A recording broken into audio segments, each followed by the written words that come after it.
pessoal, tudo bom? Meu nome é Paulo Hatz, esse aqui é o Livraria em Casa e já está começando mais um vídeo do mês especial de aniversário do canal e por isso, no final do vídeo vai ter sorteio sim, de novo sim. Mas antes disso, vamos falar do que interessa, vamos falar das leituras que eu fiz no mês de agosto. Bom, como eu já falei aqui em outros vídeos, infelizmente não foram muitas leituras, então eu já peço perdão pra vocês, tá? Eu só li 4 livros. Não é uma bosta, não é ruim, pra um leitor normal, tudo bem, mas pra um booktuber, talvez eu esteja passando um pouco de vergonha. Mas é a vida, eu não consegui, teve Bienal, teve um monte de coisa pra me preparar, pra pensar e etc. Não deu tempo muito de ler. Mas eu li um livro bem grande, então vamos dar uma compensada, né? Eu comecei o mês super rápido e pensei, nossa, esse mês eu vou ler um monte de coisa, né?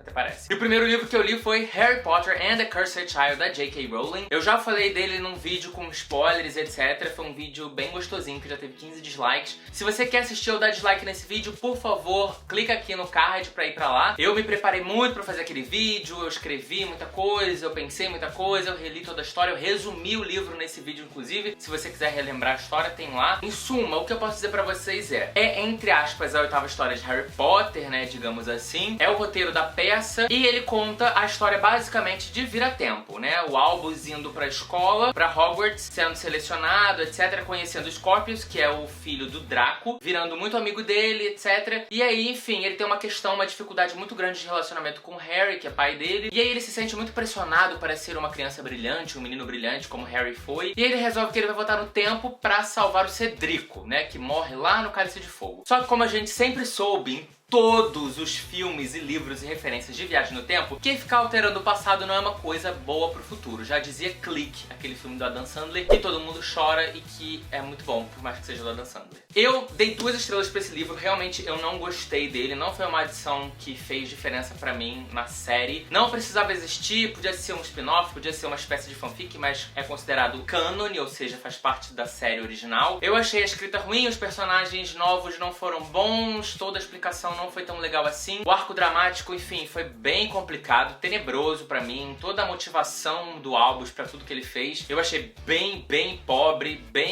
as coisas foram meio que pensadas assim em cima da hora pra fazer com que aquela história ficasse redonda. Mas não é que eu não recomende que vocês não leiam esse livro, eu mega recomendo, porque eu acho que se você é fã de Harry Potter, você tem que ler pra ter a sua própria impressão e decidir se você acha isso aqui bom ou não. Teve gente que gostou, Tati Feltrin tá aí pra provar isso, Teresa Reeds tá aí pra provar isso, então, né, você pode ser uma dessas pessoas que gostou também. Daí eu peguei quem? Colin Hoover para ler Talvez um Dia. Bom, algumas pessoas já tinham falado que esse livro aqui era muito bom, eu fiquei animado, fui pegar pra ler. Ele conta a história de uma menina que namora um cara e ela mora com uma amiga dela lá da faculdade. E ela sempre fica na varanda do apartamento observando um cara tocando um violão do outro lado do bloco, enfim, ela vê, eles se veem pela janela. E ele meio que começa a tocar pra ela e tal, rola meio que um clima, mas ela namora o cara, ela é muito apaixonada pelo cara. Então, ou seja, eu não vou ficar falando muita coisa não, porque livro da Colin Hoover é bom você ficar levando susto, tá? Eu adorei esse livro, eu dei 4 estrelas pra ele porque quando eu comparei ele com Um Caso Perdido, da Colin Hoover também, eu não achei um livro tão maravilhoso. Mas, eu falei disso no meu Twitter, a Colin Hoover tem uma magia que ela coloca nos livros que ela faz você ficar muito preso nas histórias. Porque assim, não são histórias clichê. Embora tenha situações e tenha às vezes personagens clichês e coisas que acontecem que são clichês, ela sempre tem algum mote, alguma coisa que é bizarra e te deixa preso naquilo ali. E esse livro aqui tem muita coisa bizarra acontecendo. Eu comparo a Colin Hoover um pouco a Shonda Rhimes, que escreve Grey's Anatomy, escreve Scandal, porque eu acho que a Colin Hoover, ela tem uma habilidade de jogar, tipo assim, temas bombásticos. Você nunca sabe o que esperar dos livros dela, você nunca sabe o que esperar do próximo capítulo. A qualquer momento alguém pode morrer, alguém pode te trair, você pode descobrir que,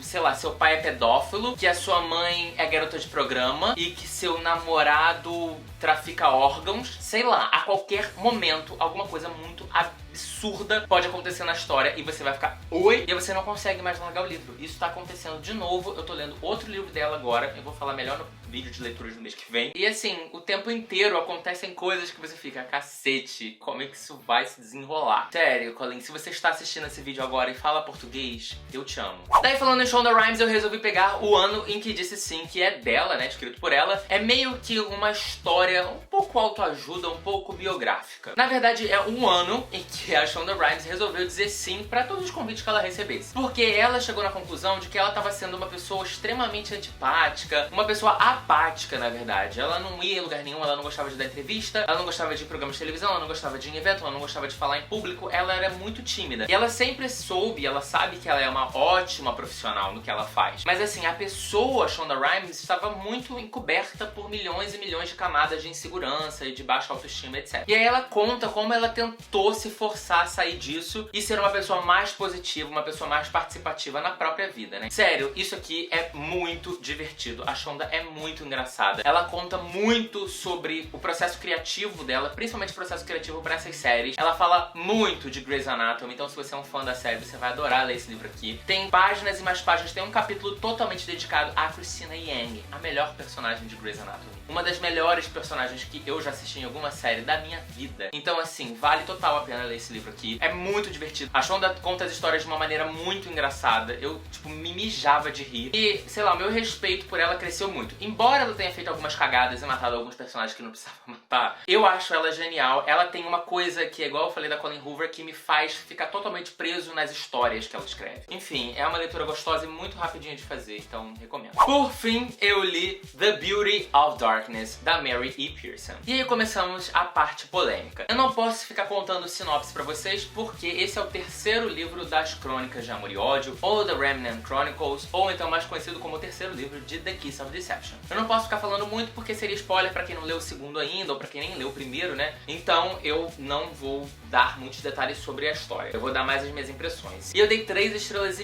pra esse livro aqui. E aí pode falar assim, ah, mas 3,5 estrelas é bom. E eu arredondei pra 4 no Goodreads e tal. Bom, ok. Não tô falando que esse livro aqui não foi bom. Esse livro é bom, pelo menos pra mim. Eu gostei dele. Só que os outros dois livros, principalmente The Heart of Betrayal, são incríveis comparados a esse livro aqui. Primeira coisa, esse livro tem praticamente 700 páginas, ele é um patacão. Os outros livros têm por volta de 480, 460 páginas, esse aqui tem 200 páginas a mais, e eu acho que não precisava. Eu acho que ou ela dividia em 2 livros, ou ela reduzia muitas coisas. E assim, o que é mais engraçado é que existem cenas nesse livro que elas são totalmente infundadas ou mal explicadas. Não faz sentido aquilo acontecer, entendeu? Porque você pensa assim, cara, isso jamais aconteceria, né? Numa cidade X que tá passando por um momento Y, que tem uma pessoa Z à solta, ela jamais conseguiria chegar em tal lugar de uma forma tão simples. Mas ela chega, entendeu? E eu ficava pensando assim, cara, isso não é real. No final das contas, tudo acaba sendo muito simples. Só que é um livro de 700 páginas e não era pra ser simples, né? É um livro que, ao meu ver, começou bem, foi gostosinho, depois ficou meio crazy e a parte final é interessante. E aí foi por isso que eu dei 4 estrelas no Goodreads e não dei 3. Porque eu acho que o final, exatamente o final, como a história termina, exatamente como ela termina, foi legal, foi bom, foi 4, 4,5. Então, numa média, eu botei 3,5, arredondei pra 4. A experiência não foi ruim, é um livro bom. Eu posso estar levantando aqui muitos aspectos ruins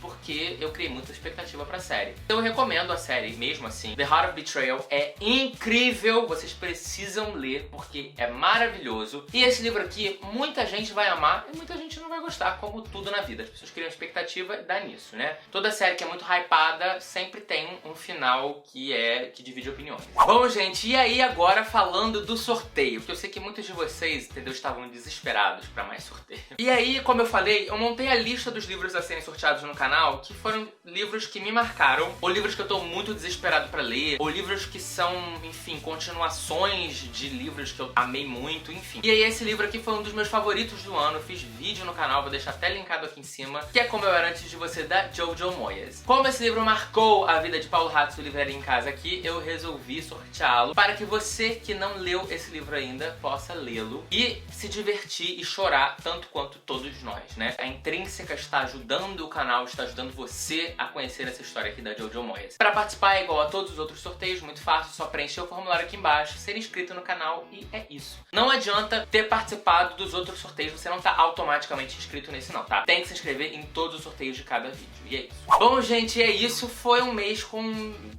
leituras boas e algumas médias. Eu recomendo de novo que vocês tirem as suas próprias conclusões e me contem aqui embaixo nos comentários no futuro ou agora, se você já tem outras opiniões, Mas, por favor, sejam carinhosos comigo, tá? Não me gonguem muito. E deem um gostei nesse vídeo, se inscrevam no canal, sigam as redes sociais que estão todas aqui embaixo. E até o próximo vídeo e o próximo sorteio do canal.